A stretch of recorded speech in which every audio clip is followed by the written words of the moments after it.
एक छोटे से गांव में रामदास नाम का एक व्यक्ति अपने परिवार के साथ रहता था। उसके दो बेटे थे, बड़ा बेटा अर्जुन और छोटा बेटा मोहन। अर्जुन मेहनती, ईमानदार और संस्कारी था, जबकि मोहन बहुत चालाक और स्वार्थी स्वभाव का था।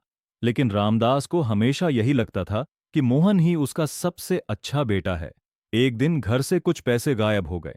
दरअसल उन पैसों को मोहन ने ही चुपके से चुराया था। लेकिन अपनी गलती छिपाने के लिए उसने सारा दोष अर्जुन पर लगा दिया।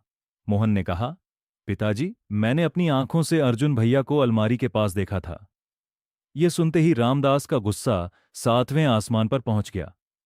उन्होंने क्रोधित होकर कहा, अर्जुन, मुझे तुमसे ऐसी उम्मीद बिल्कुल नहीं थी। अर्जुन की आंखों से आंसू बहने लगे। उसने कांपती आवाज में कहा, पिताजी, मैंने कुछ नहीं किया। मैं निर्दोष हूं। लेकिन उसकी बात पर किसी ने विश्वास नहीं किया। गुस्से में रामदास ने फैसला सुनाया, आज से तुम मेरे बेटे नहीं हो। अभी इसी वक्त इस घर से चले जाओ। अर्जुन ने अपनी मां के चरण स्पर्श किए। उसकी आंखों में दर्द और बेबसी के आंसू थे। फिर वह चुपचाप अपना घर छोड़कर चला गया। उस रात उसके पास न रहने की जगह थी और न ही जेब में पैसे। भटकते भटकते वह शहर पहुंच गया। दिन में वह मजदूरी करता और रात में पढ़ाई करता। संघर्ष उसके जीवन का हिस्सा बन गया था। साल दर साल बीतते गए।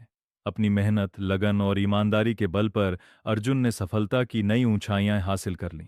धीरे धीरे वह एक सफल व्यवसायी बन गया और उसकी कंपनी में सैकड़ों लोग काम करने लगे। उधर मोहन झूठ, लालच और स्वार्थ में डूबता चला गया। एक दिन अर्जुन की मां को घर की पुरानी अलमारी से एक डायरी मिली। जब उन्होंने उसे खोला तो उनके होश उड़ गए। वह डायरी मोहन की थी।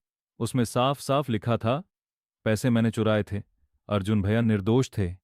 यह सच पढ़ते ही रामदास के पैरों तले जमीन खिसक गई। उन्हें अपनी सबसे बड़ी गलती का एहसास हो गया। पछतावे के बोझ तले वह पूरी तरह टूट चुके थे। कुछ दिनों बाद रामदास और उनकी पत्नी अर्जुन को ढूंढते हुए उसकी कंपनी पहुंचे। अपने बेटे को सामने देखकर रामदास की आंखों से आंसू बहने लगे।